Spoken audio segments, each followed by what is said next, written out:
Welcome back to Inside Politics. Our guest this week, Chris Conte from NewsChannel 5 and Chaz Sisk from WPLN Nashville Public Radio. We're talking about the state legislature and about the upcoming statewide races for both governor and U.S. Senate.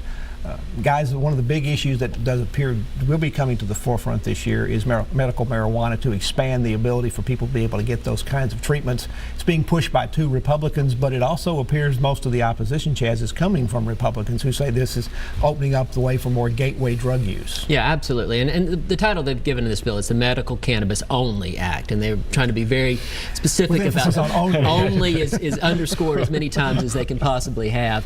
The feature of this bill is that they're saying it's only a cannabis oil bill. It'd be something you could use in a vaporizer, but you couldn't buy off the street that easily. Whether that actually picks them up some votes remains to be seen. I mean, this is something that a lot of lawmakers really don't even want to debate. They feel like it's a non-starter for them. But Chris, this is, if you go out and look at the polling among the public, they're even in Tennessee, which is a very conservative state, you're looking at 70% support for that from the public. How can the lawmakers ignore that and not take any action on this when it's an election? Well, and I think that's why you still see Republicans trying to push this. I mean, Steve Dickerson went out, was it to Colorado last year? Spent some time out in Colorado studying some of this. And so I think that's part of the reason why some of these lawmakers are trying to be open to this, even though maybe their party isn't really saying that this is something they want. And they're just going to keep pushing it. I mean, this is the same story that we've heard for the last couple of years, the same exact storyline where, these 2 Republicans are pushing it and they just don't have the support of their party. I still don't see it happening this year. No, me neither. I don't think it's going to happen. Well, let's move to some of the campaign races that are coming up. We're moving, it appears, Chas, into the campaign forum season for the gubernatorial candidates. There's one coming up next Tuesday night that NewsChannel 5 will be airing. It may be the first it'll be televised with all 7 of them are supposed to be there. So where does this race sit right now? This particular forum is going to be on education, but is undecided still likely to be in ahead in this basically 7-candidate race in both parties? I think you have to think so at this point. I mean, you've got several strong Republican candidates vying for the nomination. You've got 2 fairly strong Democratic candidates up against each other. So I do think that this is one where maybe these forums will help sort things out. I think you've got a lot of campaign advertising and things that are going to be happening this spring into the summer. So I would be hesitant to predict who's going to win either of those primaries at this point. Chris, this week, Diane Black, congressman who's considered to be sort of at least the early front runner in the race, although undecided may get more than anybody else at this point. She's being attacked by a new super PAC that's come into the state called Tennessee Jobs Now. They put out an attack ad basically going after her as dishonest Diane because of some of the ties her husband had with some contracts that he had with the state that started back when she was in the legislature. We're going to have a lot more of these outside groups coming in the next couple of months on all sides of these absolutely. I mean, I think we're going to be a hotbed for kind of a lot of these really intense outside groups that are coming into some of these. You look at what happened in Alabama, and I think there's just a lot of interest, especially not so much with the governor's race, but more so with the Senate race. I think there's just a lot at stake here in terms of both parties, and they're trying to see whether or not they can continue this wave of Donald Trump and this Republican populism, or if they're going to be able to flip things.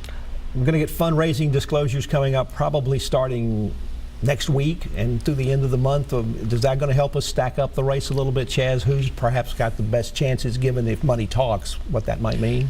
Yeah, to a degree, yes. But I think, the real X factor are these outside groups, which are not really reported in these fundraising disclosures.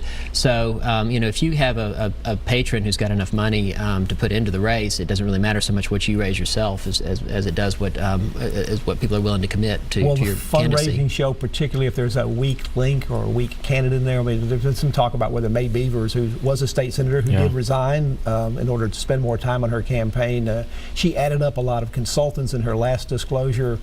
Has that made any difference in her fundraising? Is it going to make any difference in what she can do, or is the money going to look like she may have a problem? I think she needs to.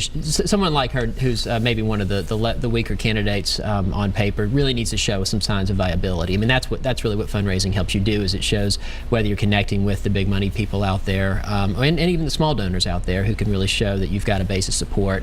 So for someone like her, certainly it's going to be a big factor. But then you get to some of the well-funded candidates like Randy Boyd and Diane Black, like, I mean, they're pretty much able to stand for the long Speaker term. Harwell seems to be funded well as well. Harwell as well, right? Well, Exactly. and Sort of in the middle of the pack. And the reason that comes into play so much here in Tennessee is just because of how fragmented the state is. I mean, Craig Fitzhugh is wildly popular in West Tennessee, but in the eastern part of the state, middle part of the state, people don't really know him.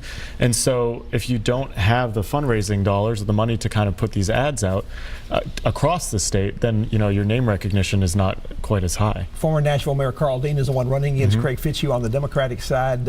Some people seem to think Dean is going to be the front runner, but does he have to show a dominance in his fundraising in order to really cement that a little bit? I think that would certainly help. I think the expectations are that Fitzhugh's going to trail him in the fundraising, but he has a very strong connection with the more liberal wing of the Democratic Party. So, I think there it's really a matter of sort of rolling up the support of some of the key decision makers in the Democratic Party. I'd like both of you to respond to this. There's a recent political story where Carl Dean was quoted, who seemed to sort of link his chances to win based in part about Phil Bredesen, who's also a former Nashville man, former governor, who's running for the U.S. Senate. The quote from Dean is, "The fact that former Governor Bredesen got into the race for Bob Corker's open seat has drawn a lot of interest from across the country, and it was a confidence booster." There's a feeling out there that people are looking for change, that people are interested in pragmatism, common sense, and it makes the Democratic Party seem viable and much more kind of a centrist party. So is Carl Dean trying to run as a ticket with Phil Bredesen?